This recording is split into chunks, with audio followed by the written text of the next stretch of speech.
Hello and welcome to The Sacred, the podcast which gets underneath our public debates to the people and the principles driving them. My name is Elizabeth Oldfield, and I want to live in a world where we are seeking to understand even the people that we disagree with. And my goodness, can we find a lot of things to disagree about? Every episode, I talk to someone who has some kind of public voice or public platform to try and get to their deep values and understand their story, really to get a sense of what's got them to where they are now. I talk to people from all different tribes, conservatives and liberals, atheists and Christians, Sikhs, Jews, Baha'is, Muslims, whoever else I can find, people who hold wildly different views on what gender is and what we should do after Brexit and how we should think about race and everything else. I am trying to increase my empathy and contribute to a common life not marked by some kind of fake peace where we all pretend we're the same or that we all agree, but by a baseline of respect and empathy, and if we can't get that far, at least curiosity. In this episode, I spoke to Yoram Hazony. Yoram is a philosopher, political theorist, and Bible scholar who lives in Israel with his wife and 9 children. He's written books including The Virtue of Nationalism and Conservatism, a Rediscovery. We spoke about his adult conversion to Orthodox Judaism, why he thinks only conservatism can save democracy, and why he thinks nationalism and colonialism are opposites. There are some reflections from me at the end, and I really hope you enjoy listening. Yoram, I am going to characteristically try and go deep fast. There is no asking you what you had for breakfast. There is no kind of warming up, because I want to ask you what is sacred to you. And this is to give you you can take it wherever you like, but if you want some kind of guardrails or guide rails, it doesn't necessarily have to be religious, but it can be. It is really about your deep principles. The things that if someone gave you money to give up, you would feel an ick reaction. You would feel compromised. You would feel like something has been transgressed. And people have said all manner of different things. We probably don't know what's sacred to us, but I hope it is a generative question to give you a sort of slightly different kind of self-reflection. What bubbled up for you about what is sacred to you? Well, when I think of what is sacred, I begin by thinking about my learning from my father growing up from the time I was a small child, and there are many things that we inherit from our parents, whether we are aware of it or not. And I inherited from my father first of all a very powerful connection to the Jewish people, to the Jewish story, to the state of Israel as an expression of the Jewish story.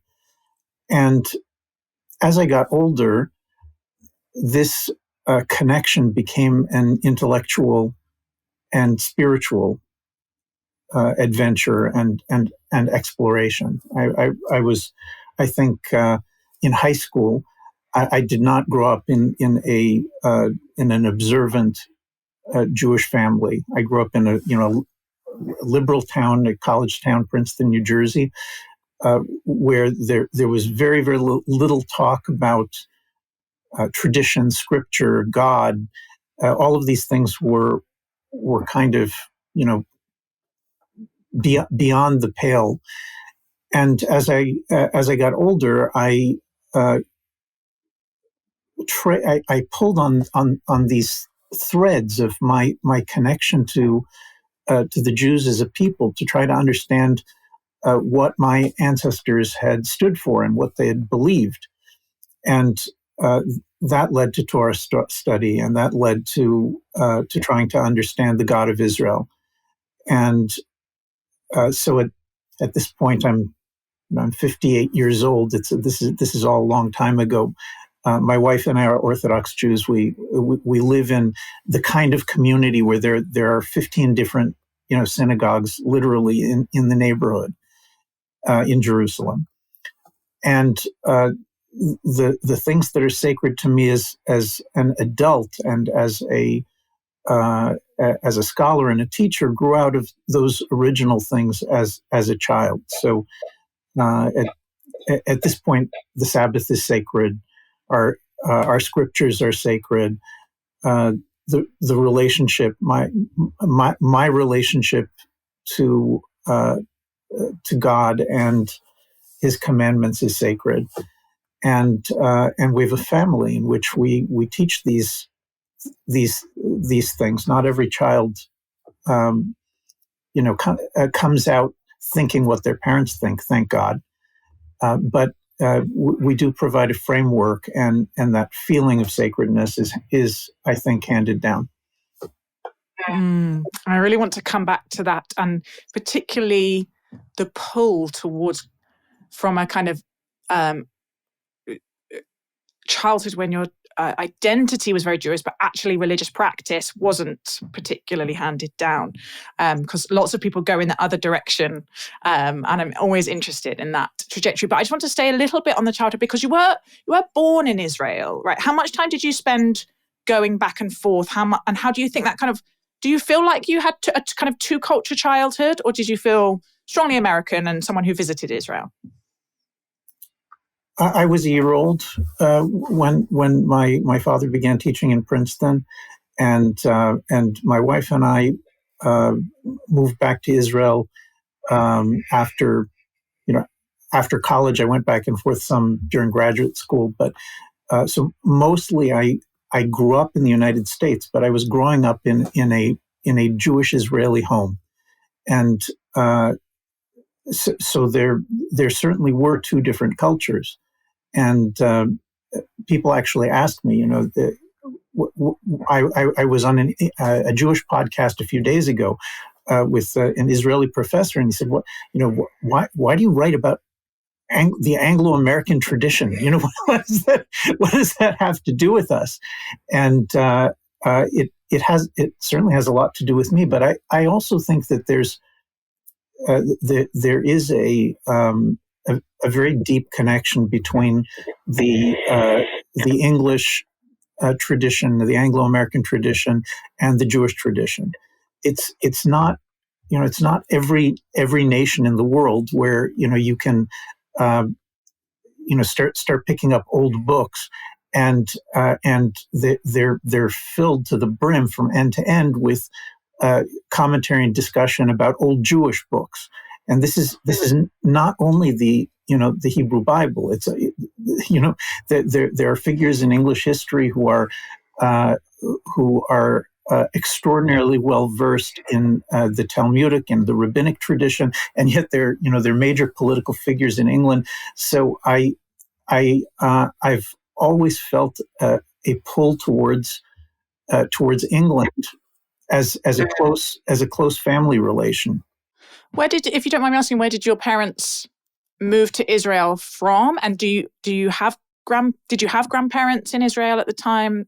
My father and mother were both born in Israel. So this is in British Mandatory Palestine before the declaration of the state.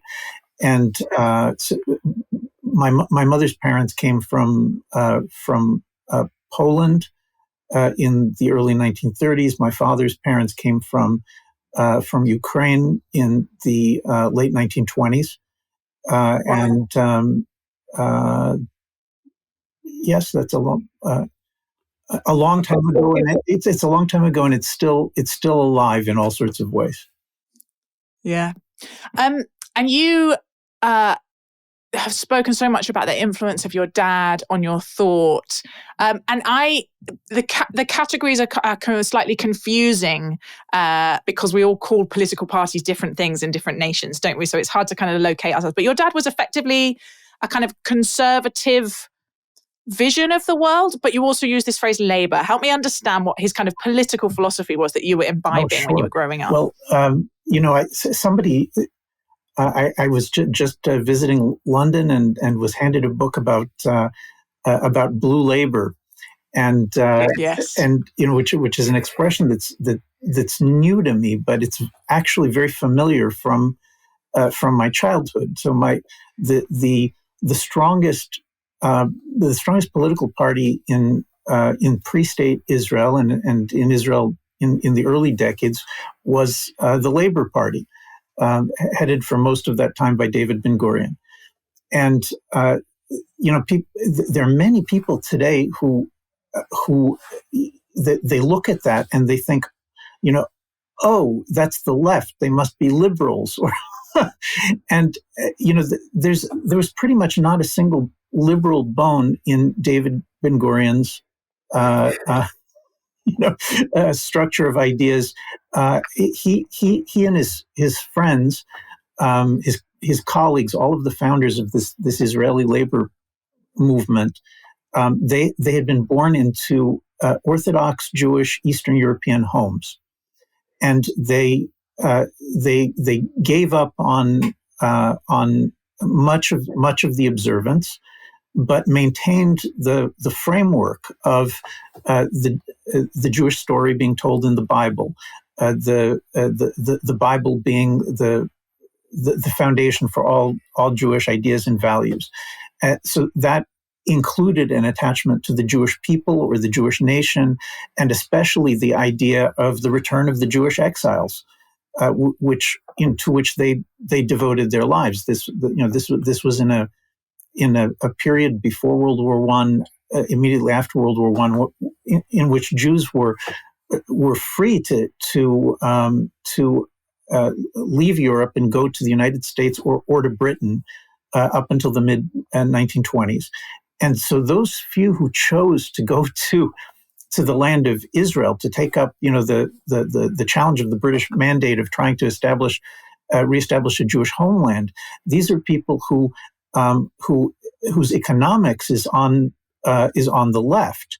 They're talking about economics based on the vision of the prophets and concern for the widow and the orphan, but their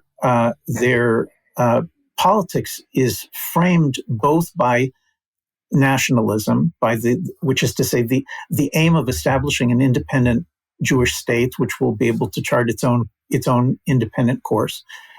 And in addition, there's also a conservatism because they're so concerned to pass on the heritage of the Jewish Bible and the Jewish story and Jewish history.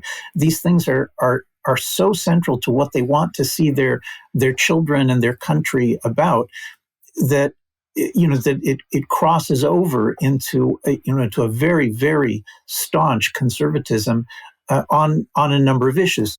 Yeah, I think it is. We'll talk more about this, and I might actually get you to do some definitions, which I never do, just because all of this language is so slippery, isn't it? And the left-right binary, I think, has probably always been unhelpful, but is increasingly unhelpful. And I find the more I talk to particularly people of faith, that blue Labour or red Tory or post-liberal or sense in which things are being pulled from the both sides of this perceived binary comes up again and again. And I think it's a reason why a lot of people feel politically homeless, actually, that the parties have forced quite artificial boxes in a lot of our nations. But I want to keep following the thread of your story for a bit longer, because you grew up in this kind of, as you've explained, kind of maybe blue Labour, very kind of Jewish nationalist household.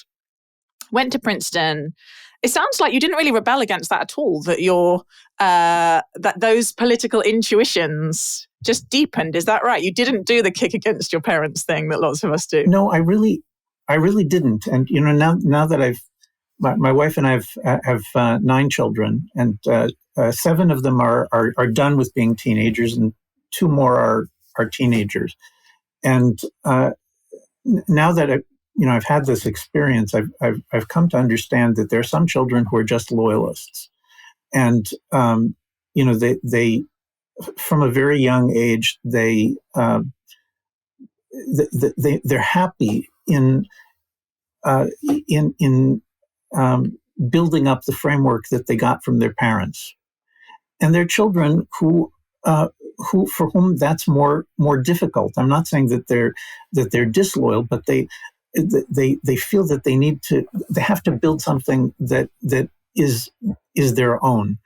And, both of these can end up being extremely productive and happy or extremely unhappy. But I was I was definitely a loyalist. I was very happy to learn from my father. But, as I mentioned, our home was not an observant home. And we talked about politics all the time, but my father was a physicist, and he didn't read books and in magazines about politics or political theory. He just had strong opinions, the way pretty much every Israeli almost does, and so there is an extension. There is a certain. I don't know if I wouldn't call it a rebellion, but I don't live my life the way that my father lived his life. And my wife and I, we returned to Israel. My father had moved to America, and I always talked about returning to Israel, but he didn't. And so we live in Israel, and we adopted the orthodoxy of my aunt and uncle. And I think this happens a great deal to young people of a loyalist bent, that they turn to aunts and uncles, to grandparents, to other beloved family members or community members to help fill out a worldview that is not necessarily complete in the home in which they were growing up.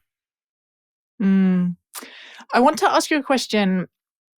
And I tried asking Rabbi Sachs, the late and wonderful Rabbi Sachs, this question, and he looks at me with a very sardonic raised eyebrow and said, people don't really ask those kind of questions in my community. So please forgive me if it's intrusive, but I want to I'm really interested in conversion or renewal, or what it is that draws people into religious practice or religious identity, either from a kind of completely different place or from as you had a kind of frame. And I'd love to hear if you're willing, and again, it's hard for academics, the sort of emotional and spiritual pull. What was it that was going on in you when you and maybe your wife at the same time were like, no, actually, we do want to be reading scripture. We do want to be praying. We do want to be observing the Sabbath. What do you think you were following? Well, there's both a push and a pull. I think that regardless of how people who become religious, converts or penitents, people who become more religious, become more pious. To me, it seems that regardless of the particular thing that is moving them, that there's always a powerful sense of homecoming, and an emotional homecoming, like you felt a tension because you were in the wrong place, and then you move into the right place. Sometimes it happens quickly, and sometimes it happens over many, many years, and that feeling of homecoming, it can be just overwhelming. It's a feeling that you didn't, you weren't in the right place in the world, and you found your place.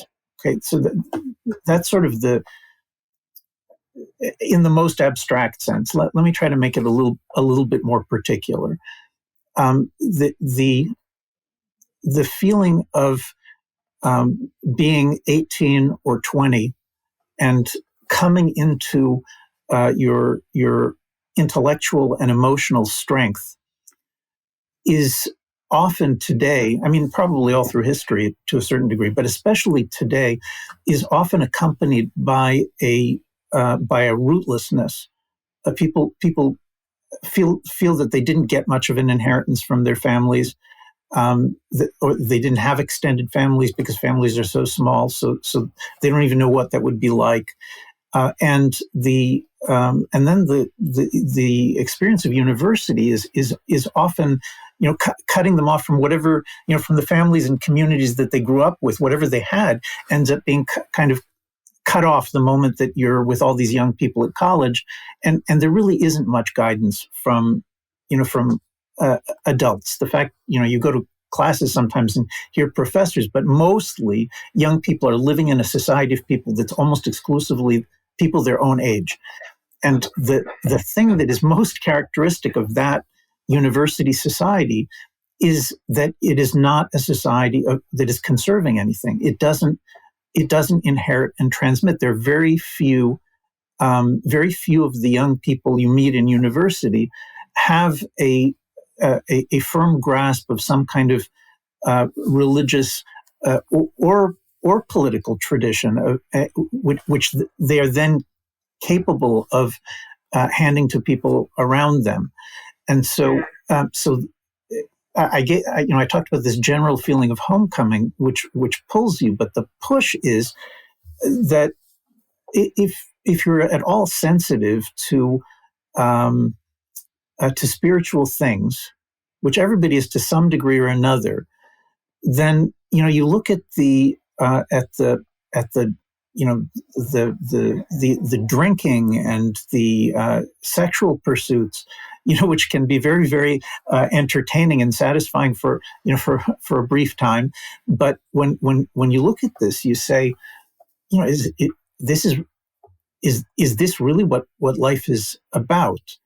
If you're Jewish, then you might also ask yourself something like, well, so many of my ancestors devoted themselves at great risk and in the face of persecution and suffering to other things. What would they have thought of me here now? And the answer is pretty clear: is that they probably would have been somewhat disappointed that's all that that their efforts came to. And when I was 18, I started visiting Orthodox communities, and at that point, these different things came together. The feeling that no, my ancestors really weren't that foolish. They had a point of view that was worth considering, and I very much wanted to learn that point of view. And the more I learned that point of view, the more I felt this feeling of homecoming that I began with. Yeah. I think we'll come back to this at the end, but I have a sense that is happening to a lot of people right now. The sense of both kind of need for a framework and a need for a sense of homecoming and not knowing where to look. I think it's very distinctive of our kind of spiritual and social moment. But I want to pick up the thread about what we owe generationally, because it feels very central to your definition of conservatism. And I hear it in your definition much more clearly than in many public understandings of conservatism. Could you just unpack this sense of conserving and transmitting things as Sure. what you mean by it? So let me explain how I'm using it in my books and when I teach people. So let's start with liberalism. To make it very simple, a liberal is somebody who thinks that you understand you have what you need to understand the political world if you approach it from the perspective of from the assumption first that human beings are all by nature free and equal, and second that human beings undertake moral and political obligation by choice, by consent. That if you need to agree in order to be obligated, and from there, you get political ideas like the purpose of the state is to defend those liberties and equalities that are ours by nature. Now, there are many different kinds of liberals. There's progressive liberals and classical liberals and libertarians, but all of them begin with the assumptions that I just described about the free and equal individual and consent. Conservatives may and often do care a great deal about individual liberties, but they begin their political view from a very different place. Conservatives begin with an actual nation or an actual religion, an actual community. And the question that they ask is, what would I have to do? What would we have to do if we were going to take what is good about this already existing community that I've inherited, that I didn't create? I was born into it, or maybe I moved into it as an adult, but still I didn't create it. So what would I have to do in order to see that's what's good and healthy and sound about it is propagated and continued into future generations? Now, the moment that you begin from that spot, then you have to ask questions that liberals rarely ask. Questions like, is there a need for boundaries? How does inheritance work?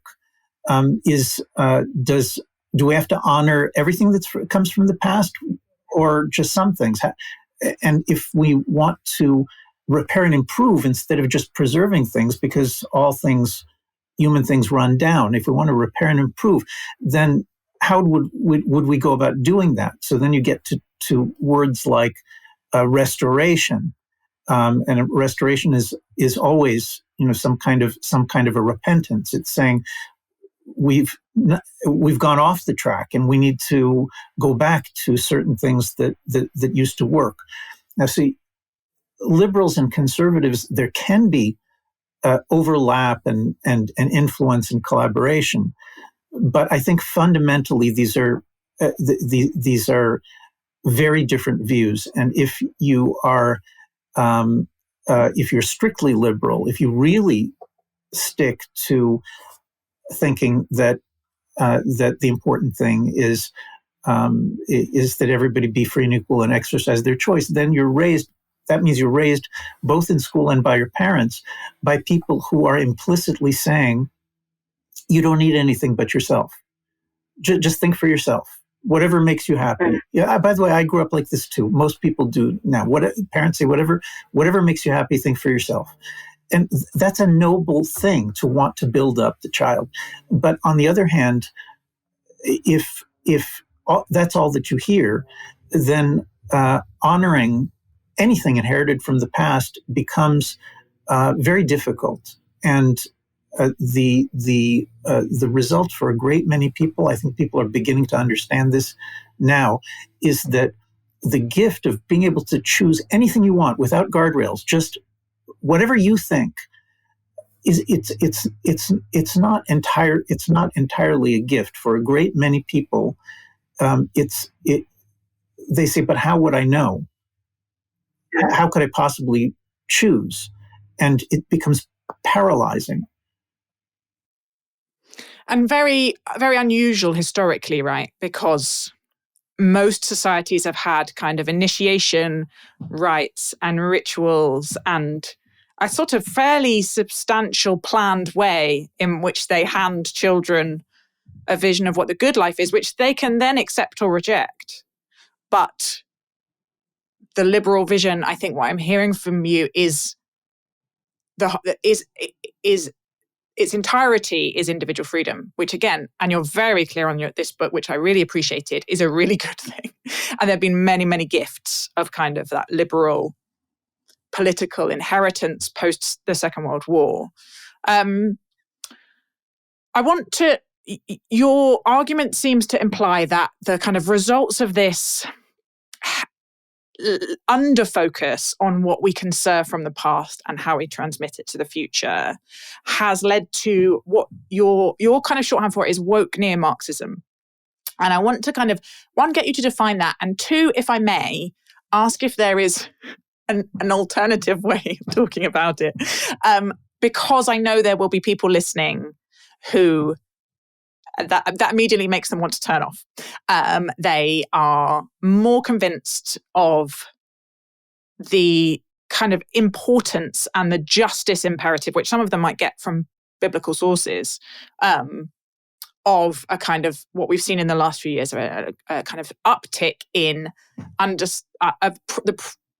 the kind of visibility of group identities and dynamics of power between group identities. And I just wanted to name that because I think what you're saying about it is very interesting and its relationship with conservatism, but I want you to unpack it within those frames. Does that make sense? Or am I asking too much and being quite annoying? No, that's fine. There is a chapter in my book which is about Marxism and the role that it's playing in public life right now.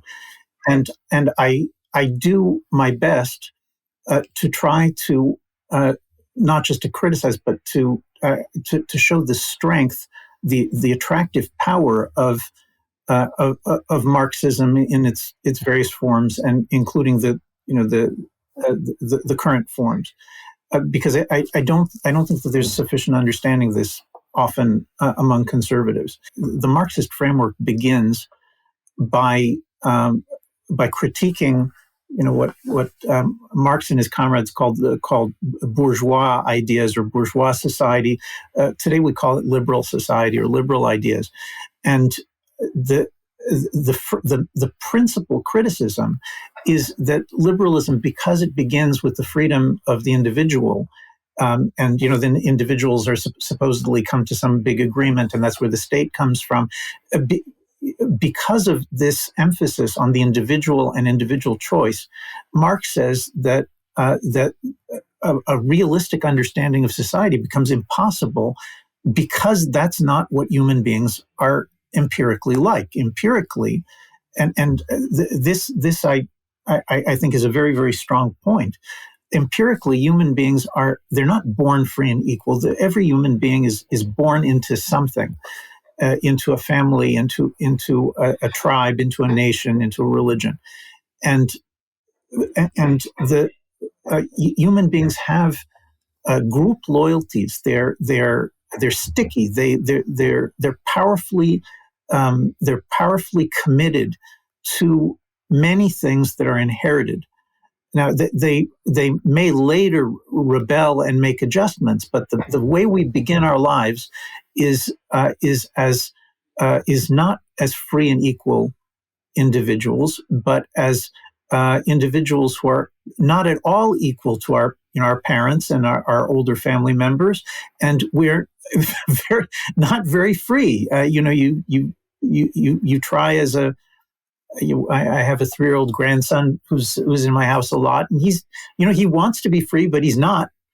He doesn't get to do what he wants, and so Marx says, look, this is completely misleading. This is not what human beings are like. Let's talk about what they're actually like. And from the beginning of saying, look, human beings are sticky and they form cohesive collectives throughout their lives. Even if they leave and join a different one, they still always end up being part of some or another cohesive collective. And he points out that our understanding of moral and political obligation is inherited through the common sense of the collective. In fact, Marx sees this mostly as being not only, but largely as being something very sinister. He sees the power relations as among groups as necessarily leading to the exploitation of all the weaker groups by whatever the strongest group is. And one of the important tools that he develops is this concept of a ruling ideology, which later ends up being called false consciousness, which is the fact that strong groups, a strong group, when they develop ideas that help them understand, why they're right, and it's not hypocritical. It's natural. That's the way the human mind works. But then they teach the worldview of why they're right to weaker groups. And that creates kind of like a possibility of a mental oppression in addition to other kinds of oppression and exploitation. Now, I think all of these phenomena are real, and it makes, and the reason that when you go to university and you have a good Marxist professor, so many students are attracted to them, is because of the fact that you get this feeling that they're talking about real things. They've seen something, right? That all the liberal teachers are just pretending it doesn't exist. Actually, they can't see it at all, and so all of that that's important, and it allows you, it can, in a good way, it can sensitize you to exploitation and to oppression and to false consciousness, and all of these things can be useful. I think the place that Marxism goes badly wrong is in the assertion, in Marx's assertion, that every strong group necessarily has to exploit and oppress the weaker groups within reach. And so here's where, a conservative will, has to break with Marxists. I mean, certainly reading the Bible, you can easily see these kinds of dynamics of oppression and exploitation. But conservatives will say that Marx's answer, his answer is, you have to destroy the ruling. You have to destroy the ruling group. You have to destroy the ruling ideology. The only answer is revolution, and that implies, although Marx is kind of a utopian when he talks about the future, but Marxists always imply that there's going to be something better afterwards. That when their group takes power, then they're not going to be the oppressors. But conservatives say that's ridiculous. Every revolution creates new oppression, and the way to reach the most just society is not through constant revolution, but through the inculcation of a belief in the strong groups in society, that they owe things to the weaker groups, that they can get along with the weaker groups, that the stability of society is based on a kind of a negotiation which is ongoing among the various groups, so that that each group can come to feel that it is honored, that it has a place, that it is benefiting. Now, I'm not using the word equality here, because stronger groups are always going to benefit in a disproportionate way to weaker groups. But that doesn't mean that it's impossible to seek and attain a greater measure of justice without the destruction of the revolution, which returns us all to barbarism. I think the shorthand that I'm coming up with in my head is that those with a conservative bent are broadly more positive about the past and more negative about the future. And those with a more liberal / Marxist bent are more negative about the past and more positive about the future. And I think some of that's just temperamental, right? It's like not just political philosophy. It might just be your personality coming through in what you think. I'm trying to think what a guest that I've had on formerly would ask you if they were asking an honest question. And I think if we go back to my very budget, non-academic rubric of positivity and negativity towards the past and the future as a shorthand, that it is easier for those who, at least their ancestors or their kind of people who share their group identity, had a much harder time in the past. People of color, gay people, women, frankly. It's harder for them to feel as positive about the legacy of what is passed on, and to think maybe, well, surely we can do better than that. There must be something better in the future. And the kind of conservative vision that you've laid out of what, yes, that's tempting, but it won't happen. What needs to happen is the strong groups take the responsibility for justice, essentially. How does that happen? Because I think a lot of what's driving this movement, particularly amongst young people and people of color, et cetera, is the sense that doesn't happen, that the strong group doesn't share power, that they don't have the values, they don't have the character to set up a just conservative society. Where do you see that happening, and what would help? Well, it's an important question. It's a very difficult question to answer across the divide of worldviews, because I don't want to speak for for different minority groups. I'll just speak, as a Jew, I'll try to understand this. I don't think there are. Look, I don't believe in a competition of who suffered more. Just the thought of it makes me kind of ill. But I think that if you were to stage such a competition, I think the Jews would do reasonably well in as a being able to make the case that they deserve the brownie for for being one of the most persecuted peoples. And I think that the idea that I would spend my life embittered and angry and hostile and trying to damage others because of things that happened to my ancestors, or even things that I experienced. This just seems like a wretched form of existence. And, part of what I think distinguishes a not just a conservative worldview, but in particular a biblical worldview, is that if you know the Bible well, even a little bit well, then you understand that our world is not a world of instant justice. That's just not reality. The Hebrew slaves are, they're enslaved in Egypt for centuries. Being not just enslaved, their children massacred, and their religion forbidden, and what what are you supposed to say about this? That we were enslaved and massacred for centuries. Therefore what? Therefore, I can't lead a good life. I can't improve things. I can't change my world for the better. A religious worldview says that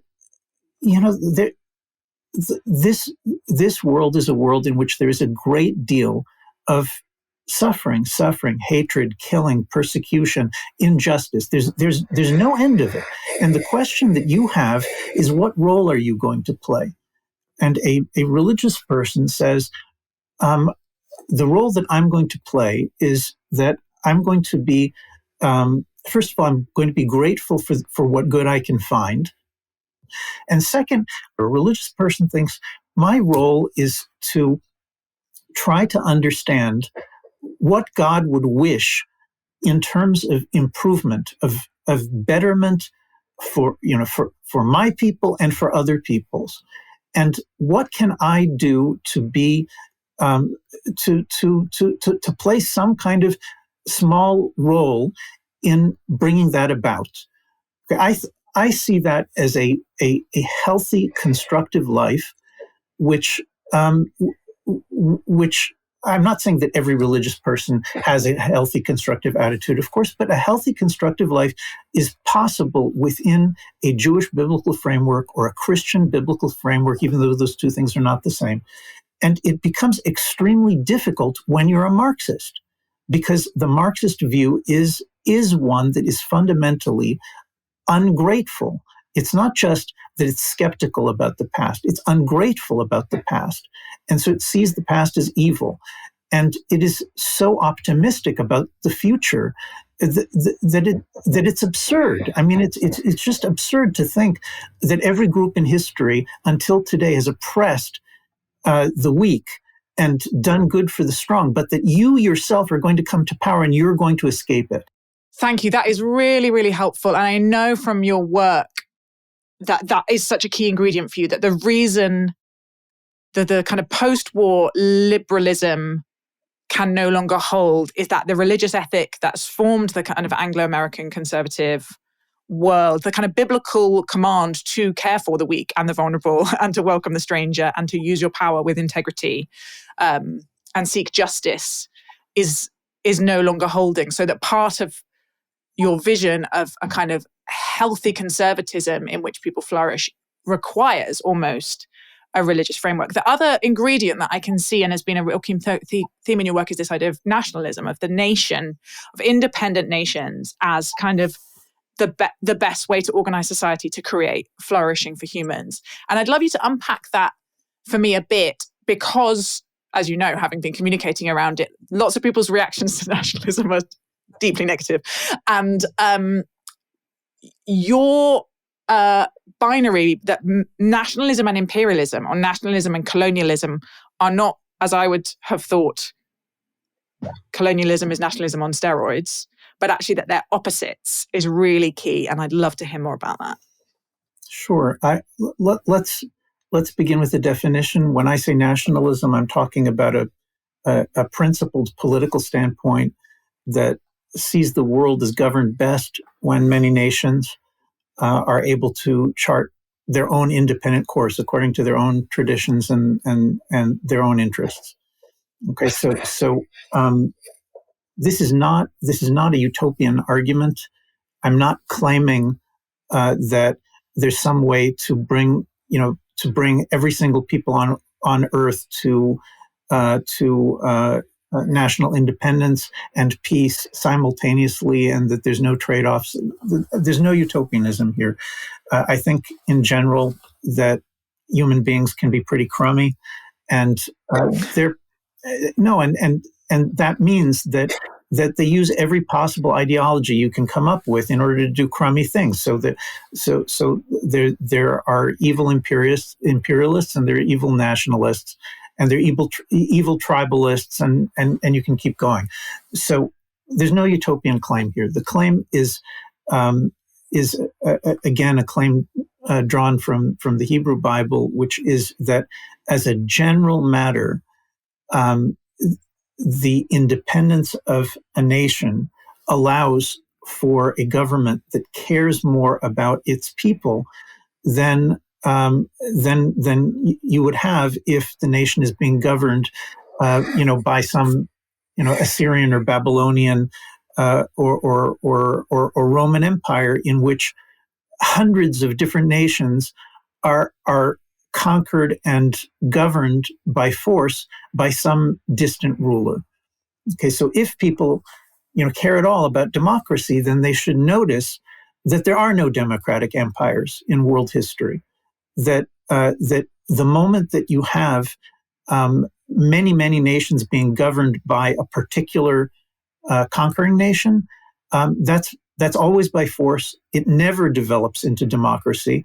And the only place where something like democracy is capable of occurring, so far as we know empirically, thus far in history, the only place where we see it is in independent nations. Again, I'm not saying that if you have an independent nation, that means the ruler is good to his people. It doesn't. But the biblical insistence that each nation have borders, that the Jewish people, even though supposedly, Moses is talking to God, creator of heaven and earth, and getting the best law, but still he's told that his people have to have borders. They're not allowed to conquer the neighboring peoples. And moreover, they have to have a king and a prophet who are from their own people. This is not saying that there are no good kings or prophets in other people, but it's like this principle that comes from Scripture. It doesn't come from Greek thought or Roman thought. It comes from the Bible, that the freedom of a nation is based on having your own people ruling, because those people are most likely to be able to sympathize and to care for justice. That principle of national freedom is what then becomes the basis in England and other Western countries for the development of a government that is not only explicitly responsible to all of its people, but also that seeks systematic representation from all of its people. This is only possible in a single nation where the people of that nation feel sufficient mutual loyalty, sufficient trust to be able to allow a system in which votes are taken and peaceful transitions of power are allowed. The there is no way to separate democracy from nationalism, from independent nations. It really came alive for me in your argument, and I think it's in your In Praise of Nationalism book, that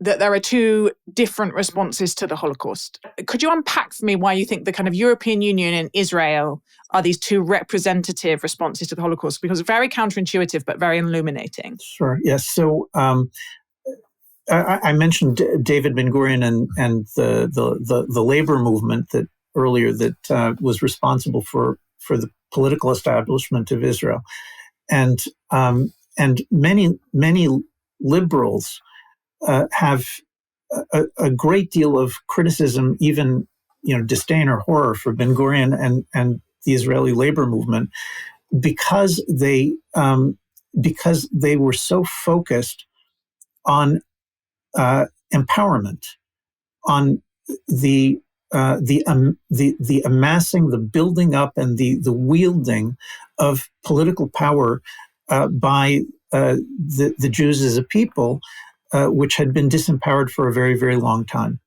Now, when you look at the way that Holocaust is discussed in Europe and in Israel, you're immediately struck by the fact that many Europeans, philosophers and political leaders, talk about the Holocaust as though the European Union could be the answer to the Holocaust. Like, what are we going to? How do we prevent having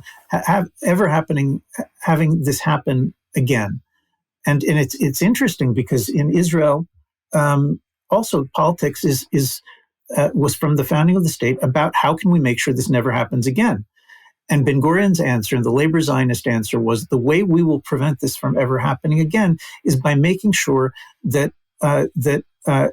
every Jew knows how to shoot, that there is a Jewish army, that there is a Jewish diplomatic corps, that we engage in political alliances with other nations. So something, God forbid, is going wrong, we can do everything that we can in order to politically or militarily bring about a cessation of the persecution. So that's one lesson of the Holocaust. That's the Israeli lesson, Ben-Gurion's lesson of the Holocaust.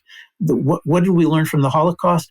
Ben-Gurion would say that being so weak that you can't defend your own children is sinful. Okay, now, and this is almost the mirror image of a view that says, how do we prevent the Holocaust from ever happening again? Well, the reason that it happened, okay, and this is not an unreasonable proposal. People, liberals or Marxists, will say, well, the reason that it happened is because of national independence. Is because the Germans had national independence, so they were able to decide for themselves to elect evildoers, evilmongers. And then they used their independence in order to persecute and to slaughter millions and to wage war and kill many millions more. So that's a reasonable observation, but it's reasonable until you say, okay, so what's our answer as the European Union? And the answer is, well, we're going to remove political power from all of the nations, and we're going to send it upstairs. We're going to kick political power, military, economic, political, and diplomatic power upstairs to what? To an international body, which is another group of people wielding power in the name of empire. Okay, and look. There have been people making this argument since antiquity. I mean, when you dig in the sands in the Middle East, what you find is you find these archives of ancient imperial governments where they explain why they are conquering the entire world, and the answer is that they want to bring peace and economic prosperity to the four corners of the earth. That's what the Babylonians thought that their God was sending them to do. That's what the Assyrians thought their God was sending them to do. And now we have the European Union saying exactly the same thing. The Holocaust proves that there shouldn't be any independent nations. People should not care for their own children. We'll care for their children, and you should all trust us that we'll care for your children better than you will. Yoram Hazony, sadly, we are out of time. Thank you so much for talking to me on The Sacred. Well, Yoram seems like a really thoughtful guy. Again and again, both in the interview and in his writing, he's really clear. There's lots that we don't know, that he doesn't know, that he doesn't have a kind of utopian proposal that he thinks is going to fix everything, which I just found quite refreshing. I was quite nervous going into this interview, actually, because it's quite dense political philosophy, and some of his writing, and all of the definitions and the terms are used differently by different people in different spaces. So it's actually quite hard to fight your way through to understand what someone is arguing for. But I did, after talking to him, get this really clear sense of his definition of conservatism being basically about what we pass down, a sense of interconnectedness between generations, and that question of what do we owe each other, being through time as well as to those currently living and around us. And it really chimed actually with a lot of conversations I hear in progressive spaces about ancestors. He used the phrase ancestors and really reflected on his ancestors such a lot. And I know for a lot of people of colour and a lot of people coming from Indigenous communities, there's been this huge uptick in interest in ancestors and what we've received from the past. And it's another example of where I often hear parallel conversations happening on the left and the right, for want of less, for shorthand. Parallel conversations happening in different tribes, often sometimes with the exact same language, but an assumption that, that these things are wildly different. That often these tribes have got more in common than they necessarily know. It really struck with me his thing about some children are just loyalists, not least because we had a chat about it with our production team afterwards, and we're talking about the different roles that we play in our own families, and how, again, I often think there's how much temperament is just shot through not just our the roles we play in our families, but in the political positions that we find ourselves drawn to. There's been big studies showing that some people just have much higher tolerance for change, and they tend to lean progressive, and some people have a much higher appetite for stability, and they tend to lean conservative. And this idea that some children are loyalists, that some people feel a really strong moral intuition about kind of receiving what's been passed on from their parents and maintaining it.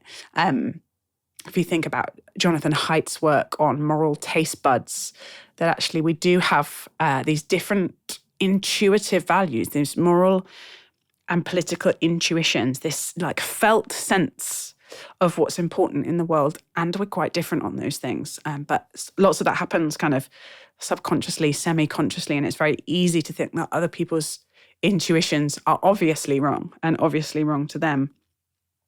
I thought what was coming to mind as I was thinking about kind of loyalists within families, loyalists within nations, was, even for me, sounds like a sort of very fence city one.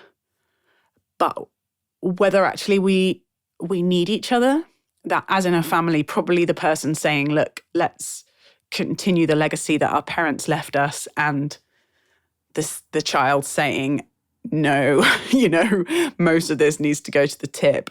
Maybe need each other. That there's something dynamic in that conversation, in that relationship, that it may be that those within a community or a nation wanting to push us forward, wanting to say there's better ahead, wanting to say kind of let's innovate, let's build,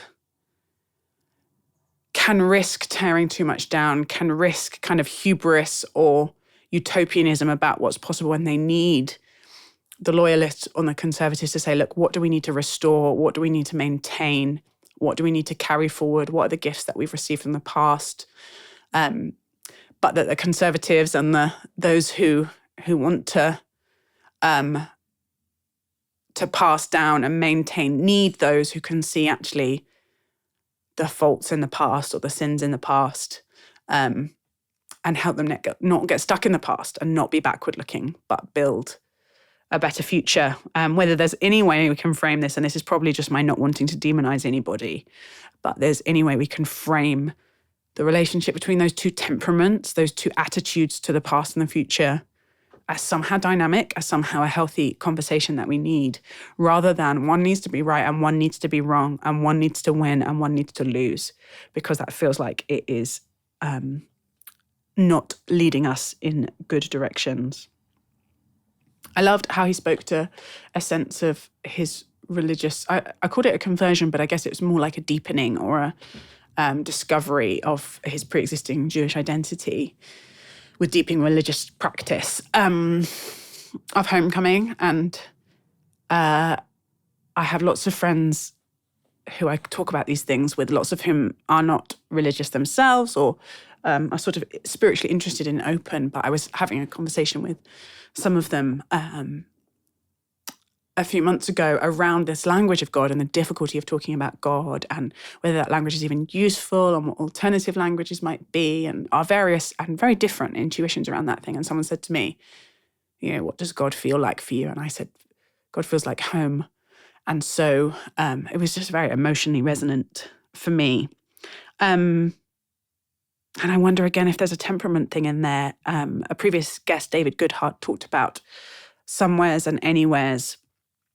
Those who actually feel a strong need for home, maybe, who see strong value in rooting and in the local and in small networks of interconnected solidarity. And for those who do feel more like individuals, for better or worse, who feel more mobile and global, and